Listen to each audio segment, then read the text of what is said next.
अस्सलाम वालेकुम दोस्तों।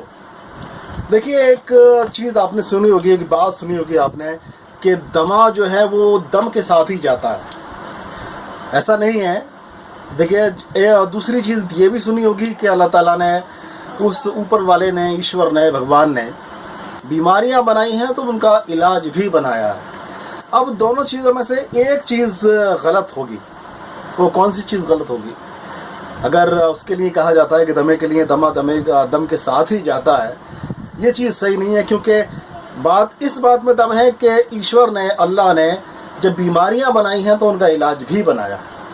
तो दोस्तों, आज एक ऐसा इलाज मैं दमे के बारे में देने वाला हूँ जो बहुत ही ज़बरदस्त है। और आज भी अगर मैं यूँ कह दूँ कि आज का ख़र्चा भी मैं ही दूँगा तो इसमें कुछ गलत नहीं होगा, क्योंकि आज का जो नुस्खा है वो भी बिल्कुल फ्री है। आपका एक भी पैसा उसमें खर्च होने वाला नहीं है। जी हाँ, और ज़बरदस्त नुस्खा है, आज़मुदा नुस्खा है। इसको आजमाइए और बरसों पुरानी जो दमे की ये परेशानी है, इंशाल्लाह ये परेशानी दूर हो जाएगी। तो दोस्तों, क्या है वो नुस्खा? मैं सीधा नुस्खे पर ही आ जाता हूँ। इससे पहले कि आप स्किप करो, मैं आ जाता हूँ नुस्खे पे। तो पेन कॉपी भी उठाने की कोई ज़रूरत नहीं है, क्योंकि नुस्खा बहुत इजी, बहुत सहल है, बहुत ही आसान है। क्या करना है? देखिए, ईंट, वही ईंट जिसको इंग्लिश में ब्रिक्स कहा जाता है, ये ब्रिक कहा जाता है, जिससे मकान बनाए जाते हैं, ईंट, उसी ईंट का इस्तेमाल करना है। और इसी ईंट का इस्तेमाल करते हुए हमें वो दवा तैयार करनी है। तो दोस्तों, दवा क्या है ये मैं बता रहा हूँ आपको। देखिए, वो ईंट लेनी है हमें जो बहुत ज़्यादा पुरानी हो जाती है। मकान में लगे आपने देखोगे बहुत सारे पुराने जो मकान होते हैं, उनकी ईंटें वो कहते हैं घुनने लगी, पाउडर सा झड़ने लगता है उनके अंदर, बहुत ज़्यादा पुरानी हो जाती हैं, तब ईंटों के अंदर से पाउडर सा झड़ने लगता है।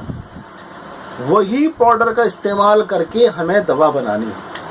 जी हाँ दोस्तों, एक ऐसी दवा जो वाकई दमे के लिए बेहतरीन काम करती है और दमे के दौरे को मौकूफ़ कर देती है, दमे के दौरों को ख़त्म कर देती है। जी हाँ, अब क्या करना क्या है, कैसे इस पाउडर का, जो ईंट में से पाउडर झड़ रहा हो, इसका किस तरह से दवाई तैयार करनी है, ये मैं आपको बता रहा हूँ। बड़े ध्यान के साथ सुनिएगा।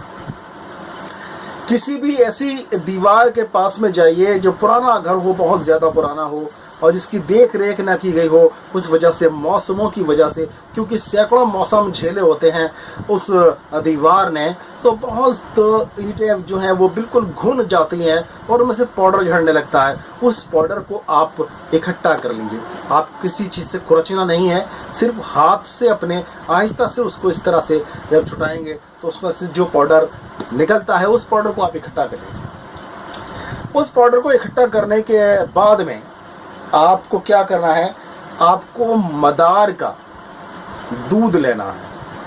मदार किसी जानवर का नाम नहीं है, बहुत से लोग जानते हैं। ये भी एक आयुर्वेदिक प्लांट होता है, जिसको आक भी कहते हैं। आक के नाम से बहुत लोग इसको जानते हैं। और ये मैं दिखा रहा हूँ, देख सकते हैं आप, ये क्या होता है। लगभग सभी लोग इसको जानते हैं, सभी लोगों ने इसको देखा होता है। तो इसका दूध हमें इकट्ठा करना है। जी हाँ, लेकिन दूध इकट्ठा करते वक्त दोस्तों, एक बात मैं आपसे कहना चाहूँगा कि जब इसका दूध निकाल रहे हो, देखिए इसमें, इसकी जहाँ से भी इसको तोड़ो, इसका पत्ता तोड़ो तो दूध निकलता है, इसकी टहनी तोड़ो तो दूध निकलता है। जहाँ से भी इस पेड़ को तोड़ोगे आप, दूध निकलना शुरू हो जाएगा। और दूध जो है, आप एक बात और काम की बता रहा हूँ मैं, सुबह के टाइम में जाओगे दूध ज़्यादा निकलेगा बमुकाबले इसके कि दोपहर को या शाम को। सुबह के टाइम में अगर इसको निकालोगे तो दूध बहुत ज़्यादा निकलता है। तो इसकी नरम टहनियों को तोड़ने से भी दूध ज़्यादा निकलता है। तो क्या करना है हमें? आक के पेड़ का दूध इकट्ठा करना है और इतना दूध लेना है कि वो जो आपका ईंट का जो बुरादा है, जो पाउडर है, वो अच्छी तरह से उसमें भीग जाए। पाउडर जो है, जो ईंट का जो बुरादा है, जो पाउडर है, वो उस दूध में अच्छी तरह से भीग जाए, गीला हो जाए, आटे की तरह हो जाए। इसके बाद में इसको आपको किसी साये में, यानी छाया में, धूप में नहीं रखना है, छाया में रखना है इसको, और 21 दिन तक इसको इसी तरह से रखे रहना है।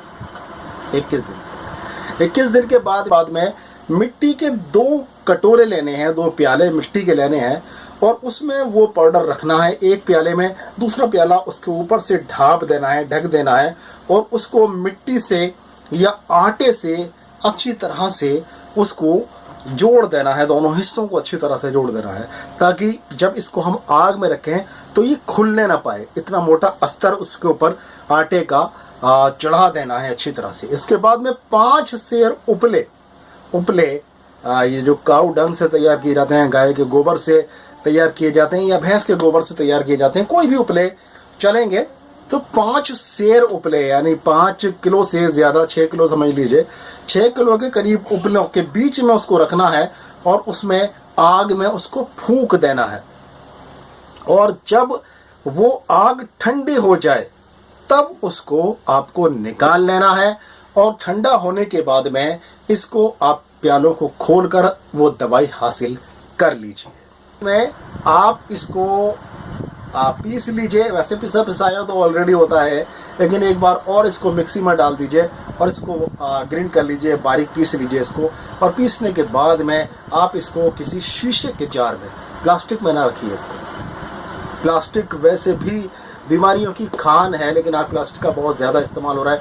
जिस कदर भी हो सके प्लास्टिक के इस्तेमाल से बचिए।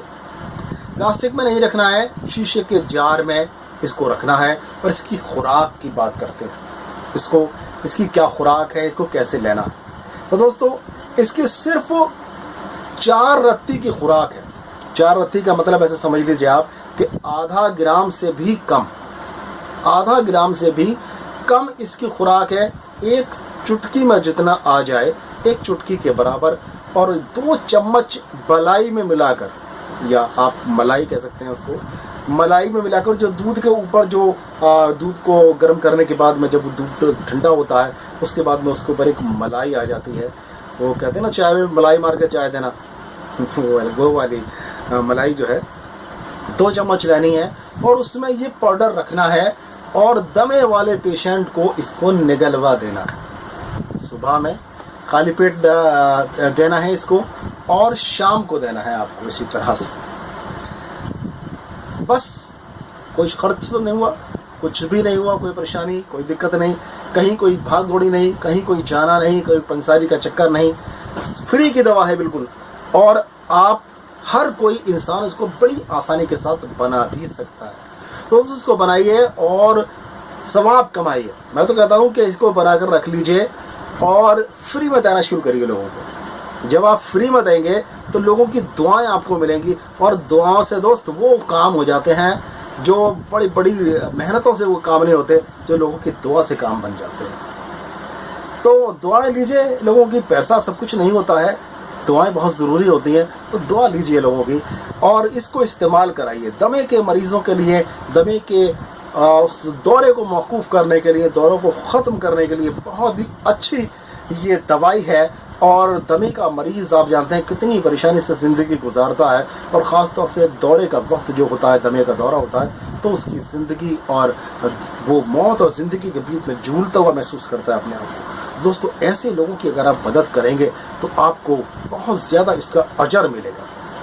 अल्लाह ताला इसका बहुत आपको अजर देगा, ईश्वर आपका इसको पुण्य देगा। जी तो दोस्तों, बहुत ही अच्छे नुस्खे, सच्चे नुस्खे और आसान नुस्खे इस चैनल पर दिए जाते हैं। तो इस चैनल को सब्सक्राइब कर लीजिए आज। इस चैनल को सब्सक्राइब कर लीजिए, साथ में बेल आइकन है उसको भी ऑन कर दीजिए, ताकि सभी नुस्खे आपको मिल जाए। दोस्तों, ये कोशिश मेरी पसंद आई हो तो इसको एक लाइक भी दे दीजिए।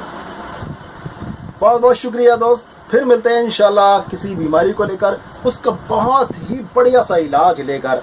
तब तक के लिए अपने भाई को, डॉक्टर अतर शेरवानी को इजाज़त दें। अस्सलाम वालेकुम व रहमतुल्लाहि व बरकातहू।